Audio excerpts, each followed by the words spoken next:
Norðlenska nautakjötið. Uppskrift á góðu kvöldi.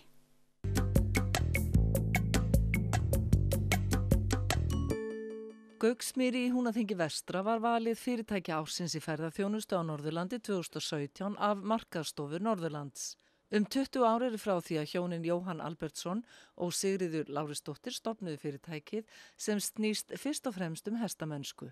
Sigríður féll frá fyrir 2 árum. Upphaflega þegar við fluttum hingað fjölskyldan, þá vorum við starfandi við skólana hér. Sem sagt, Sigríður heitin sem kennari og ég sem skólastjóri. Og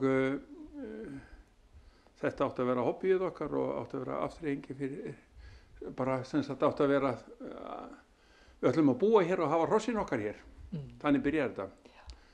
Og við vorum lengi búin að leita okkur að jörð til að hýsa það og þetta var auglýst til sölu hjá Ríkiskaupum og við buðum í og fengum á þeim tíma áður en jarðir fóru að kosta mikið og síðan einhvern veginn þróast þetta eitt af öðru og endaði með því að áhugamálið var það aðalatvinnu. Þú varst bara 10 ára þegar þið fluttuð hingað.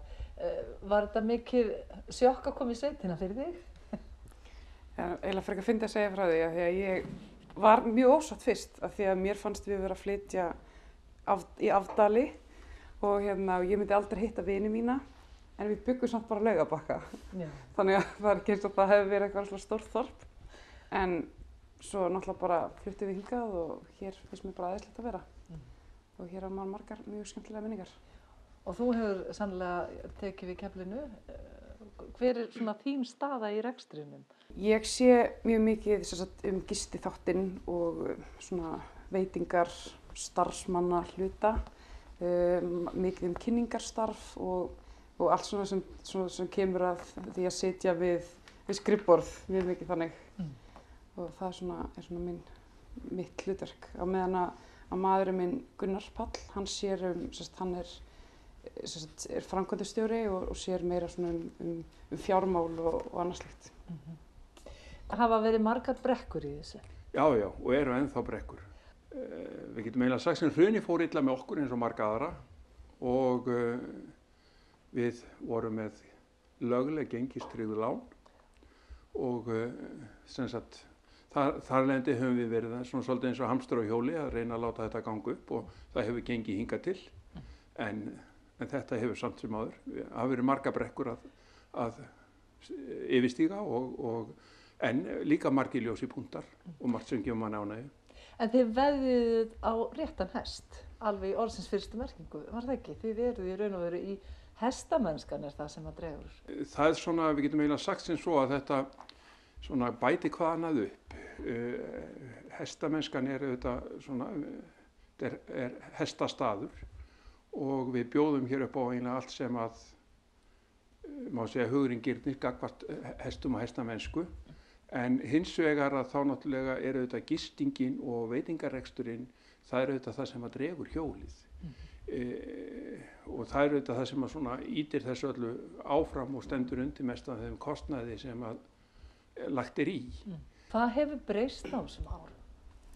Það hefur breyst náttúrulega kannski fyrst og fremst þannig að þegar við byrjum fyrir 20 árum síðan og þá sáum við fyrstu ferðamennina svona kringu 17. júní á vorin og þeir síðustu voru farnir viku eftir verslunarhelgi. Þannig var þetta í byrjun. Í dag er þetta þannig að við erum eiginlega í ársrekstri þó að séu þetta hægara yfir veturinn. Við vorum til dæmis áðan að fara með 20 manns í hestalegu, núna 7. nóvember. Og hádegismat. Og hádegismat annars líkt. Þetta er eitthvað sem þetta er svolítið nýr heimur. Hvað með hestamennskunni yfir veturinn? Hvað er það að bjóða upp á nákvæmlega? Sko, við bjóðum nánast í hlutverk mitt í dag er svona meira hér í hestamennskunni og viðhaldi ásamt sambýliskonu minni Kolbrúnu, Grétarsdóttur. Og það er sem sagt þannig að við svona sjáum meira þann þáttinn í rekstrinum í dag og við erum sem sagt að bjóða upp á hestasýningar fyrir túrista og þar er sem sagt er þetta þannig að það koma hópar í hlaðið og yfirleitt borða hér á veitingahúsinu og síðan sem sagt erum við með hestasýningu fyrir þau og allir enda hér út í hesthúsi í sem sagt svona meiri nánd við hestin og ekki kannski síður að spjalla við sem sagt fólk sem stendur á bakvið. Það skiptir máli. Er þetta ekki orðið svolítið persónulegt eins og til þess að fá Bandaríkjamenn, þeir eru alveg inn á gaflistundu hjá manni, er það ekki?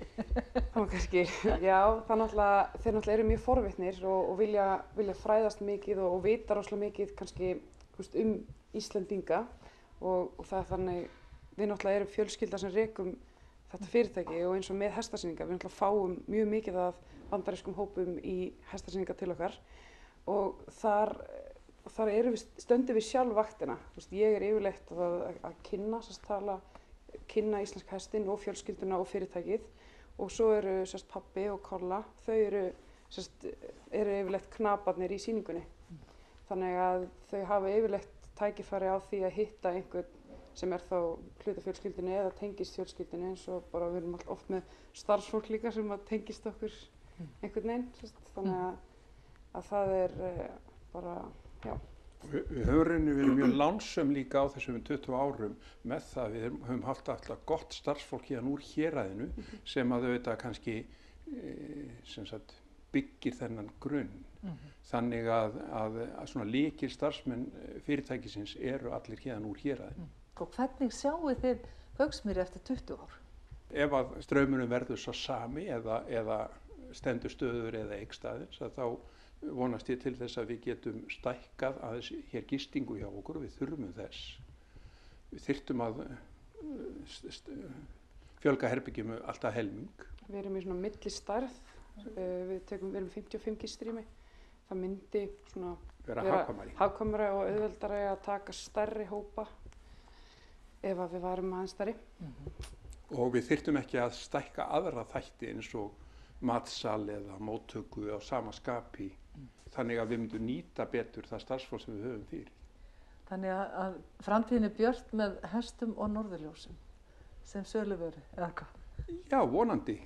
Og auðvitað náttúran hér auðvitað er líka góð hér eða við erum stutt frá mörgum náttúruperlum sem að kannski Hvítserkur, Kolugljúfur, Borgarvirki, Arnarvatnsheiði og fleira þannig að það er margt hér að sækja þannig að og svo náttúrulega auðvitað bara með vaxandi uppbyggingu í þessum geira þá held ég að við bara styrkjum hvort annað þannig að við bara fögnum fleirum inn í þetta og það hafa náttúrulega verið að koma fleiri gististaðir og fleiri veitingastaðir og það vinnur allt saman að lokum? Ég held það styrkir hvort annað bara. Algjörlega.